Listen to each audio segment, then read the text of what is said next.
ሰላም ጤና ይስጥልን አድማጭ ተመልካቾቻችን ግንቦት 14 2018 ዓ.ም ዕለታዊ መረጃዎችና ዘገባዎችን ይዤ መጥቻለሁ። መረጃና ዘገባዎችን እየተከታተላችሁ አብራችሁ እንድትቆዩ ነው በአክብሮት የምጋብዛችሁ። በዚህ ሰዓት የተለያዩ መረጃዎችን ወደ እናንተ አደርሳለሁ። ከያዝኳቸው መረጃዎች መካከል ምርጫ ነክ ፖለቲካዊ መረጃዎችን ይዣለሁ። ከዚህ ጋር በተያያዘ ደህንነት ጉዳዮችንም የሚመለከት መረጃ ነው። ይህንንም በዚህ ሰዓት ወደ እናንተ አደርሳለሁ። በተለይ የምርጫውን ረግጠው የሚወጡ የፖለቲካ ፓርቲ አመራሮችን የተመለከተ አዲስ ትዕዛዝ ተሰጥቷል ተብሏል። ይህንን ጨምሮ የተለያዩ ምርጫ ነክ መረጃዎችንም አሰናድቻለሁ። በአማራ ክልል 3ኛ ዓመቱን የያዘው ጦርነት ቀጥሏል። በተለይ በሰሜን ወሎ ራያ ቆቦ ቀጠና ዛሬ ድሮን ጥቃቶችን መፈጸማቸውን የወጡ መረጃዎች ያሳያሉ። ከዛ ባሻገር በተለያዩ አካባቢዎች እንደዚሁ በሚሊሻ ካምፖች ላይ እንዲሁም ደግሞ በወታደራዊ እንቅስቃሴዎች ላይ የደፈጣ ጥቃቶች፣ የግንባር ውጊያዎች ሲደረጉ ነው የዋሉት። እነዚህም በተመለከተ በቅደም ተከተል በዝርዝር መረጃዎችን ወደ እናንተ አደርሳለሁ። በወለጋ ቀጠናም በተመሳሳይ የእግረኛና መካናይዝድ ኃይል ስምሪት አድርጓል። የድሮን ቅኝትም እየተደረገ ነው። ከዚህ ጋር በተያያዘ በተለይ በአንድ ቦታ የገባ አንድ ሻምበል ኃይል የአካባቢውን አርሶ አደሮች ሀብት ንብረት እንዲሁም ደግሞ አካባቢውን አርሶ አደሮች የፋኖ ደጋፊ ናችሁ በሚል ከፍተኛ በደል ያደረሰ ኃይል በህዝብ ቁጣ ባለበት ቀርቷል፣ አልወጣም ተብሏል። ይህንን ጨምሮ በአካባቢው ያለውን አጠቃላይ ከበባ ህዝቡ እርሻ እንዳያርስ፣ ገበያ እንዳይወጣ፣ የትኛውንም እህሉን እንዳይሸጥ፣ እንዳይገዛ የተደረገበትን ከበባ የተመለከተና ከዚህ ብሶትና ቁጭት የተነሳውን አካባቢያዊ ሁኔታ በተመለከተም እንደዚሁ ከአካባቢው ዛሬ ውሎ መረጃዎችን አደርሳችኋለሁ። አብራችሁ እንድትቆዩ ነው በአክብሮት የምጋብዛችሁ። እነዚህና ሌሎች መረጃዎችን ትከታተላላችሁ። ወደ ትግራይ የሚወስደን መረጃ አለ። በትግራይም ወታደራዊ አፈሳና ወታደራዊ ግዳጆች ቀጥለዋል። ከራያ ቀጠና ከሚገኙት 4 አርሚዎች ታጣቂዎች ወደ ሱዳን ሊሄዱ ምልመላ እየተደረገ ነው። ከታጣቂው ውስጥ የሚሉ መረጃዎችን ጨምሮ በትግራይ ታጣቂዎች እርስ በርስ ተኩስ ውስጥ ገብተው ነበር ተብሏል። ይህንን ጨምሮ የተለያዩ ዝርዝር መረጃዎችን አደርሳቸዋለሁ። ሀሳብ አስተያየት ስለሆናችሁ ጥቆማ ዜናችን ሜል.ኮም ላይ ልታደርሱ ትችላላችሁ። እንግዲህ በድሮን በተለያዩ አካባቢዎች ጥቃት እየተፈጸመ ነው። ሌላ ጊዜ በሌላው ዓለም ላይ አንድ ድሮን ጥቃት ሲፈጸም ወይም ደግሞ ሌላ ጊዜ በሌሎች አካባቢዎች የድሮን ጥቃቶች ሲፈጸሙ ሚዲያዎች የሚቀባበሉት በአማራ ክልል የቀጠለው ጦርነትና በአማካይ በየሳምንቱ 3 ጊዜ ድሮን ጥቃት በሚፈጸምበት በዚህ ሁኔታ ውስጥ እስካሁን ድረስ ዓለም አቀፍ ሚዲያዎችም ተገቢውን ትኩረት አልሰጡትም። ይህንን እንግዲህ ለምንድን ነው የሚለውን መጠየቅና ደጋግሞ ማንሳት ያስፈልጋል። በአማራ ክልል እንግዲህ በኢትዮጵያ ታሪክ የአየር በተለይ ሰው አልባ አውሮፕላኖች ውጊያ ስምሪት ከወሰዱ በኋላ በዚህ ልክ በአማራ ክልል የተፈጸመውን የአየር ጥቃት መጠን የሚያክል የተፈጸመበት አካባቢ የለም። ግን ይህንን በተመለከተ እስካሁን ትኩረት አልተሰጠውም። ይሄ ደግሞ በሰብአዊ መብት ድርጅቶች እንዲሁም ደግሞ በዓለም አቀፍ ዲፕሎማቶች ፖለቲካዊ ጫና ማድረግ በሚችሉ ዓለም አቀፍ ሚዲያዎች ጭምር ትኩረት ያልተሰጠው ጉዳዩ ከውስጥ ወደ ውጭ እየተሰራ ያለው የሚዲያ የዲፕሎማሲ የፕሮፓጋንዳና ተዛማጅ የማግባባት ስራዎች ጭምር ከውስጥ ያለውን ድክመት የሚያሳይ ነው። ንጹሃን በየቀኑ ይገደላሉ። እነሱ ሁኔታ ግን በዓለም አቀፍ ደረጃ በሚገባው ልክ እንኳ ትኩረት እያገኘ አይደለም። ይሄ ደግሞ ምቹ አጋጣሚ ፈጥሯል። በተለይ አብይ አህመድ በዚህ አካባቢ በድሮን የሲቪሊያን ግድያ በተመለከተ ዓለም አቀፍ ጫና እንዳይመጣባቸው ጉዳዩ ትኩረት ማነሱ ጠቅሟቸዋል። እንግዲህ ባለፈው በትግራይ ክልል አንድ የድሮን ጥቃት ተፈጸመ ተብሎ ዓለም አቀፍ ሚዲያዎች አልጀዚራን ሳይቀር ወዲያውኑ ነበር ተሽቀዳድመው እየዘገቡት። አሁን በአማራ ክልል ያለውን ግን ለ3 ዓመት የቀጠለውን ጦርነት እዚህ ግባ በሚባል ሁኔታ ትኩረት የሰጡት አይመስልም። ለዚህ ደግሞ እንግዲህ ከውስጥ ወደ ሚዲያዎቹ የሚሄደው መረጃ እንዲሁም ደግሞ መረጃዎች ትኩረት እንዲያደርጉ የሚደረገው ግፊትና እንዲሁም ደግሞ ተነሳሽነት ደካማ መሆኑ ነው እንግዲህ ከውስጥ የሚጀምረው። ወደ መረጃዎቹ ነው የሚሄደው። ወደ መረጃዎች ሲሄድ በምርጫ ነክ መረጃዎችን አስቀድማለሁ። በሰሜን ወሎ ላስታ ቀጠና የብልጽግና ምክር ቤት ተመራጭ ወደ ፋኖ መቀላቀላቸውን መረጃዎች ገልጸዋል። አድማጭ ተመልካቾቻችን አሁን የምንገኘው ግንቦት 14 ቀን ነው። ምርጫ ሊደረግ 10 ቀናት ቀርተውታል። አሁን በዚህ ሰዓት ነው እንግዲህ በገጠራማው አካባቢ ብልጽግናን ወክለው ለክልል ምክር ቤት ይወዳደሩ የነበሩ እጩዎች ራሳቸውን በማግለል ወደ ፋኖ እየተቀላቀሉ ያሉት። በሰሜን ወሎ ቡግና ወረዳ የክልል ምክር ቤት እጩ ተደርገው በምክር ቤት የቀረቡት የምርጫ ከመድረሱ በፊት ራሴን ከዚህ የይስሙላ ምርጫ አግልያለሁ በሚል ወደ ፋኖ መቀላቀላቸው ታውቋል። ቀሲስ ንብረት አያሌው ይባላሉ። ይህንን የይስሙላ ምርጫ አጅብ ያልሄድም በማለት ራሳቸውን ያገለሉት ወደ ፋኖም ተቀላቅለዋል። ከ3 ቀናት በፊት ደግሞ እንደዚሁ የኢሃፓ አባል ለተወካዮች ምክር ቤት እጩ የነበረው በኢትዮጵያ ውስጥ ምርጫ ለማድረግ የሚያስችል ሁኔታዎች የሉም፣ የጠየቅናቸው ጥያቄዎችና ቅድመ ሁኔታዎች አልተሟሉም በሚል ከምርጫ ራሱን ማግለሉ ይታወቃል። ከዚህ ጋር በተያያዘ ሌላው እንግዲህ ምርጫ 10 ቀናት ቀርተውት ባለበት በዚህ ሁኔታ በተለያዩ አካባቢዎች ሚሊሻዎች አሁንም የምርጫ ካርድ እየሰጡ እንደሆነ ነው አማራ ክልል ከተለያዩ አካባቢዎች የሚወጡ መረጃዎች የሚያሳዩት። እነዚህ ለገበያ የሚመጣውን ለተለያዩ ስራዎች ከገጠር ወደ ከተማ የሚመጡትን አርሶ አደሮች የምርጫ ካርዳችሁ ከኛ ነው ያለው እኛ አስቀምጠንላችኋል እያሉ አሁን የምርጫ ካርድ እየሰጡ ይገኛሉ።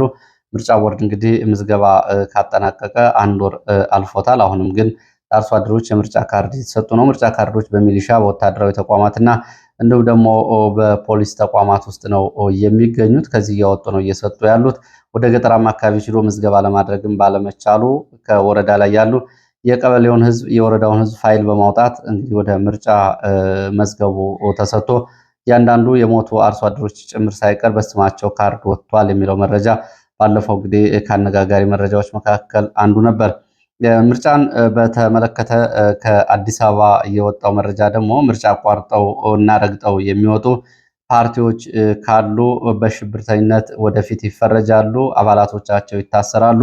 ለዚህ ደግሞ ቀድሞ ክትትል ማድረግ ያስፈልጋል። ከማን ጋር ግንኙነት እንዳላቸው ይህንን የክትትል ሪፖርት ማምጣት ያስፈልጋል በሚል በፓርቲ አባላትና ፓርቲ አመራሮች ላይ ትዕዛዝ ተሰጥቷል ተብሏል። በምርጫ የሚሳተፉ ከሆነ ቢሸነፉም በምርጫ ተሳትፈው ቢሸነፉም በኋላ የተለያዩ ጥቅማ ጥቅሞች ይቀርቡላቸዋል ተብሏል። እንግዲህ አጅበው እንዲሄዱ ማለት ነው። በዚህ ሁኔታ የፓርቲ አባላት ላይ ጥብቅ ክትትል እንዲደረግ ታዟል። በተለይ አቋርጦ የሚወጡት ከዚህ ጋር በተያያዘ ትብብር ለኢትዮጵያ አንድነት የሚባለው የትብብር የኢሃፓ የእናት ፓርቲ የመኢአድና የጊዮናዊ የአማራ ንቅናቄና አንድ የሌላ ፓርቲ ትብብር የሆነው በእስረኞችን ማስፈታትን በኢትዮጵያ ውስጥ ያለው ጦርነት ማቆምና ተኩስ አቁምን እንዲሁም ደግሞ ምርጫ ለማድረግ አስቻይ ሁኔታዎች በሚል ወደ 8 ጥያቄዎች አቅርቦ ነበር። ከዚህ ጋር በተያያዘ እነዚህ ጥያቄዎችን በተመለከተ አሁን እንደዚሁ እነዚህን ጥያቄዎች አንስቶ ከምርጫ የሚወጡ ከሆነ እነሱ በዚህ ውስጥ እንግዲህ ክትትል እንደረግባቸው ከተባሉት ውስጥ ይገኙበታል። ከዚህ ጋር በተያያዘ እስረኞችን በተመለከተ በቅድመ ሁኔታ በማቅረብ ከምርጫው በፊት ለብልጽግና ምርጫና ገጽታ ግንባታ በሚል እንደዚሁ እስረኞችንም ይለቀቃሉ የሚል ድርድርም ነበረ ከትብብሩ ጋር። ይሄ ጉዳይ ግን ብልጽግና ቃሉን አጥፏል ነው የተባለው። ብልጽግና ቃሉን ማጠፉን ተከትሎ አሁን ይህንን ንግግር ያደረጉት የትብብሩ አባላት እና አመራሮች በቀጣይ ሌላ ውሳኔ ሊወስኑ ይችላሉ በሚል ነው ይሄ ማስፈራሪያና ዛቻ እየመጣ ያለው። እንግዲህ የፖለቲካና የህሊና እስረኞች ከምርጫ በፊት እንዲፈቱ ተጀምሮ የነበረ ድርድርና በወቅቱ ብልጽግና ይህንን ተቀብሎ እንደነበር የወጡ መረጃዎች እያሳያሉ። አሁን ግን ብልጽግና ቃሉን አጥፏል ነው እየተባለው። ወደ ሌሎች መረጃዎች ስንሄድ ደግሞ የአፍሪካ ህብረት የቀድሞውን የናይጄሪያ ፕሬዚዳንት ኦሉሴጉን ኦባሳንጆን የምስራቅ አፍሪካ ልዩ መልእክተኛ አድርጎ ሹሟል። ኦባሳንጆ እንደሚታወቀው በህወሓትና በፌዴራል መንግስት መካከል የነበረውን ጦርነት በድርድር እንዲሁም ደግሞ የድርድሩን በሽምግልና በመምራት የድርድር መሪ ተደርጎ በፕሪቶሪያ የሰላም ስምምነት ላይ እንግዲህ ከፍተኛ ሚና ከነበራቸው የአፍሪካ መሪዎች መካከል አንዱ ናቸው። አሁን ምንም እንኳ ስምምነቱ ቢፈርስም የፕሪቶሪያ የሰላም ስምምነት የሚባለው በእሳቸው አማካኝ የተፈረመ መሆኑ ይታወቃል። አፍሪካ ህብረትን ጨምሮ ሰሞኑ ወደ ትግራይ የልዑካን ቡድን እንደሚሄድ ያው እንግዲህ ባለፈው ወጡ መረጃዎች ያሳያሉ። እየተጠበቀ ነው የሚገኘው። ከዚህ ጋር በተያያዘ የአፍሪካ ህብረት ኦባሳንጆን የምስራቅ አፍሪካ እና የአፍሪካ ቀንድ ልዩ መልእክተኛ አድርጎ መሾሙን በተመለከተ የአሜሪካ ኤምባሲ እና የእንግሊዝ ኤምባሲ ይህንን በተመለከተ ድጋፋቸውን ገልጸዋል። ወደ ትግራይ የሚወስዱን መረጃዎች ላስከትል። ወደ ትግራይ ስንሄድ በተከዜ ቀጠና ከዋልድባ ማዶ ደብረ አባይ ተብሎ በሚጠራ ቦታ የህወሓት ታጣቂዎች እርስ በርስ የተኩስ ልውውጥ ማድረጋቸውን የወጡ መረጃዎች ያሳያሉ። ከተለያዩ አርሚዎች የተውጣጡ ታጣቂዎች የወርቅ ቁፋሮ በሚያደርጉበት ደብረ አባይ አካባቢ ባሉ የወርቅ ማውጫ ጉድጓዶች ላይ የተሰማሩ ታጣቂዎችን አሁን ወዳለው ግዳጅ እና ወታደራዊ ስምሪት ለማስገባት ተልዕኮ ተሰጥቷቸው ወደ አካባቢ የተንቀሳቀሱ ታጣቂዎች ጋር ነው ውጊያ እየተደረገው። በዚህም የቀድሞ ታጣቂዎች እኛ ወርቅ እያወጣን ህይወታችን መለወጥ እንፈልጋለን፣ ቤተሰቦቻችን ማስተዳደር እንፈልጋለን፣ ወደ ጦርነት መግባት አንፈልግም ማለታቸውን ተከትሎ ትጥቃችሁን አውርዱ፣ ካልሆነ ደግሞ በግዳጅ ወደ ጦርነት ግቡ በሚል የቀረበውን ጥያቄ ተከትሎ ነው ተኩስ ተቀስቅሶ የነበረው። ወርቅ በማውጣት ላይ ያሉት ታጣቂዎች ሊያስገዷቸው ከመጡት በተለይ አርሚ 11 ተብለው ከሚጠሩ ታጣቂ አባላት ጋር ነው የተኩስ ልውውጥ የተደረገው። በዚህ የተኩስ ልውውጥ ግን የደረሰው ጉዳት በዝርዝር አልታወቀም። ወርቅ ማውጣት አይቻልም፣ ቅድሚያ ለመክት ዘመቻ በሚል በተለያዩ አካባቢዎች ወርቅ በማውጣት ህይወታቸውን እየገፉ ያሉ የቀንና የጉልበት ሰራተኞች በወርቅ ቁፋሮ ላይ ያሉ ሴቶች ጭምር ሳይቀር ታፍሰው ወደ ወታደራዊ ካምፖች እየተወሰዱ እንደሆነ መረጃዎች ያሳያሉ። ይህ በእንዲህ እንዳለ የህወሓት ቁልፍ ወታደራዊ አዛዥ ጀነራል ዮሐንስ ወልደ ጊዮርጊስ ወይም በቅጽል ስሙ ጆን መድድ ዛሬ እና ትላንትናን ጨምሮ በራያ ግንባር ይገኛል። ወደ ኮረም፣ ራያ አለማጣ፣ ራያ መሆኒ አካባቢ እንቅስቃሴ እያደረገ በግንባር በመገኘት አርሚ 44፣ አርሚ 43፣ አርሚ 26 እና ሌላውን አርሚ 24ን ግዳጅ እየተከታተለ እንደሆነ ነው የተገለጸው። የግዳጅ አፈጻጸሙን ከመከታተልና በግንባር ተገኝቶ ስምሪቶችን ከመስጠት ባሻገር ከነዚህ አርሚዎች ወደ ሱዳን በሱዳን በኩል ላለው ግዳጅ የሚሄዱ ታጣቂዎቹ እያንዳንዱ አርሚ እንዲያቀርብ ትዕዛዝ ተሰጥቷል። ከአሁን በፊት እንግዲህ ከአርሚ 22 እና ከአርሚ 15 ነበር ብዙ ታጣቂዎች ወደ ሱዳን እየሄዱት። አሁን ደግሞ ከነዚህ አርሚዎች ወደ ሱዳን እንዲሄዱ ይደረጋል። በዋናነት ወደ ሱዳን እንዲሄዱ ይደረጋሉ የተባሉት ታጣቂዎች ላይዋጉ ይችላሉ ወይም የታጣቂ አመራሮች ሊከዱ ይችላሉ በሚል በሩቅ ቀጠናና በሩቅ ግንባር ለመሸሽም ለመክዳትም እድል እንዳይኖራቸው ለማድረግ እንደሆነ ነው መረጃ ምንጮቹ የገለጹት። አሁን ከነዚህ በሱዳን በሁለት ግንባር እንግዲህ ህወሓት ታጣቂዎችን አስጠግቷል። ከኢትዮጵያ ውጭ በሁመራ እና እንዲሁም ደግሞ በአሶሳ መንጊ ተብሎ በሚጠሩት የሸርቆሌ ቀጠናዎች ታጣቂዎችን እያስጠጋ ነው የሚገኘው። ይህ በእንዲህ እንዳለ ዛሬ ከትግራይ አካባቢ የወጡ ምስሎች እንደሚያሳዩ ዛሬ ግንቦት 14 ቀን በትግራይ ከተሞች ታርጋ ቁጥር የሌላቸው እና ታርጋ ቁጥራቸውን ያነሱ አይሱዙ ተሽከርካሪዎች የታፈሱ ወጣቶችን ጭነው በከተሞች መካከል ወደ ወታደራዊ ማሰልጠኛና ካምፖች ሲወስዱ የሚያሳዩ መረጃዎች ወጥተዋል። ይህንን እንግዲህ በትግረኛ መረጃ የሚያሰራጩ በርካታ ሚዲያዎች በምስል የታገዘውን መረጃ ሲያሰራጩ ውለዋል። ወደ ራያ ቆቦ ቀጠናና ራያ አላማጣ አካባቢዎች ያሉ መረጃዎችን ላስከትል። በራያ ቆቦ አማያ፣ ቢጭሮ ተብሎ የሚጠሩት አካባቢዎች ማለዳ 11 ሰዓት ጀምሮ በከባድ መሳሪያ የታገዘ ውጊያ ቀጥሏል። ከሰዓት በኋላም እግረኛ እንዲሁም ደግሞ አየር ኃይልም ስምሪት አድርጓል። እግረኛው ወደ አማያና ጉባጋላ ተብሎ ወደሚጠሩ አካባቢዎች በከባድ መሳሪያ ሽፋን ሲንቀሳቀስ፣ ድሮን ደግሞ መረዋ ተብሎ ወደሚጠራው አካባቢን ጨምሮ እስከ ተኩለሽ ባሉት አካባቢዎች ቅኝት ሲያደርግ እንደነበር መረጃዎች ገልጸዋል። በሌላ በኩል የህወሓት ታጣቂዎችም ከራያ ጥሙጋ እና አየር ማረፊያ ተብሎ ከሚጠሩት አካባቢዎች ወደ መረዋ ተብሎ ወደሚጠራው አካባቢ የእግረኛ እንቅስቃሴ አድርገዋል። ዘጌት ብለው እየወጡ መረጃዎች ደግሞ በዚህ በመረዋ ተብሎ በሚጠራው አካባቢ የድሮን ጥቃት ስለመፈጸሙ ነው መረጃዎቹ የሚገልጹት። በተፈጸመው የድሮን ጥቃት የደረሰውን ጉዳት እንዲሁም ደግሞ አጠቃላይ ቁሳዊም ሆነ ሰብአዊ ጉዳት በተመለከተ የወጣ መረጃ የለም። የድሮን ጥቃት መፈጸሙን ነው ወደ እኩለ ቀን ገደማ የወጡ መረጃዎች የሚያሳዩት። እንግዲህ በየቀኑ በአማካይ ያው የድሮን ጥቃቶች በተለያዩ አካባቢዎች እየተፈጸሙ ነው የሚገኙት። ወደ ሌሎች መረጃዎች ሲሄድ የአፋር ታጣቂ ኃይል አፋር አንድነት አብዮታዊ ግንባር ተብሎ የሚጠራው ታጣቂ ኃይል ወይም ደግሞ አጉጉሞ እያለ ራሱን የሚጠራው ታጣቂ ኃይል ጉባኤ በማድረግ መግለጫ አውጥቷል። ታጣቂ ኃይሉ አጉጉሞ በኢትዮጵያ የተለያዩ ተወካዮች ጋር ስለመነጋገሩና በጉባኤው ላይ እነዚህን ስለመጋበዙ ነው የገለጸው።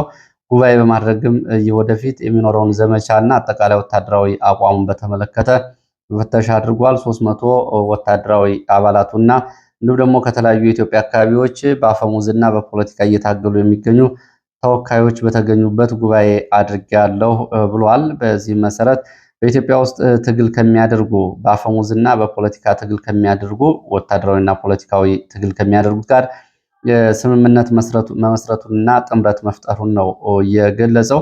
እንዲሁም ደግሞ በቀጣይ በተመረጡ ወታደራዊ ሰፈሮች ላይ እንዲሁም ደግሞ በደህንነትና በወታደራዊ ተቋማት ላይ ዘመቻዎችን አጠናክሮ እንደሚቀጥልና ለዚህም ለገዢው ኃይል አገልጋዮች ላላቸው ወታደሮች፣ ፖሊሶች እንዲሁም ደግሞ የብልጽግና ባለስልጣናት ማስጠንቀቂያ ጥሪዎችን አቅርቧል።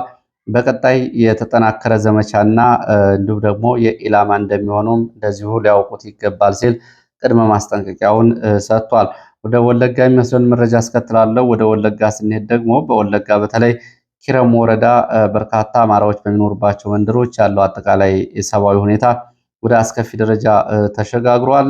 ከዚህ ጋር በተያያዘ እንግዲህ በዛሬው ዕለትም አታርሱም ገበያ አትሄዱም በሚል ገበሬዎች አማራጭ እንዲያጡና አካባቢውን ለቀው እንዲሰደዱ የሚደረገው ስልታዊ ዘመቻ ቀጥሏል። ከዛ ባሻገር በከባድ መሳሪያ የታገዘ ዘመቻ ነው። ዛሬ ከማለዳ 11 ሰዓት ጀምሮ እስከ አመሻሹ ድረስ በዙ 23 በመድፍ የታገዘ ድብደባ እንዲሁም ደግሞ ይህን ተከትሎ በሌሊቱ እግረኛ ሰምቦ፣ ሃሮ አዲስ ዓለም ተብሎ ከሚጠሩት አካባቢዎች በሚወረወሩ መድፎች ሽፋን እየተሰጠ ወደ አማራ መኖሪያ መንደሮች በተለይ ቂልጦ አቦ፣ አሹ ኩሳዬ፣ መርጋ ጅሬኛ በሚባሉ አካባቢዎች የከባድ መሳሪያ ድብደባ እየተደረገ ነው የሚገኘው። ከዚህ ባሻገር እግረኛው ኃይል ወደ ድቡቅ ተብሎ የሚጠራው ሸለቆ አጋሳ ተብሎ ወደሚጠራ አካባቢ መንቀሳቀሱን እና አጋሳ ተብሎ የሚጠራው አካባቢ በአካባቢው ነዋሪዎች ላይ ግፍና በደል መፈጸሙን ተከትሎ የአካባቢው ነዋሪዎች በተቃውሞ በመውጣት ከራሳቸውን ከሚከላከሉ ወጣቶች ጋር በመሆን 13 አባቶች መገደላቸውን በዚህ ተቃውሞ በርካታ የቁም እንስሳት መዘረፋቸውን በመቃወም እንደዚሁም ደግሞ በሽምግልና ስም የተጠሩ አባቶች ጭምር ታስረው መወሰዳቸውን በመቃወም ወደ አካባቢው ከገባው ሻምበል ኃይል የእግረኛ ጋር በተደረገ ውጊያ የገባው የእግረኛ ኃይል አልወጣም። በዚህን በተመለከተ 13 ሲቪሊያን ተገድለዋል። በፋኖ ወጣቶች በኩል 4 የሞት 5 ቁስለኛ ሆነዋል። መከላከያ በኩል ግን ከፍተኛ ጉዳት እንደደረሰው አንድ ሻምበል ኃይል አልወጣም። ካሁን በፊት አማራ ፍንጣሌ ወይም ደግሞ ጽንፈኛ እያሉ የተለየ እርምጃን እንወስዳለን ይሉት የነበሩት እነ ሻለቃ አየለ አሁን በጅምላ በህዝቡ ላይ ጭፍጨፋ ማድረጋቸውን ተከትሎ ህዝቡ ወጥቶ የራሱን እርምጃ ወስዷል። በዚህም እንግዲህ ወደ 46 የነፍስ ወከፍ መሳሪያዎች በህዝብ እጅ ገብተዋል። በርካታ ተተኳሾች እንደዚሁ በወጣት ፋኖች ገብተዋል። በአካባቢ ዛሬ ከሰዓት የአስከሬን እየተሰበሰበ መሆኑ ነው የተገለጸው።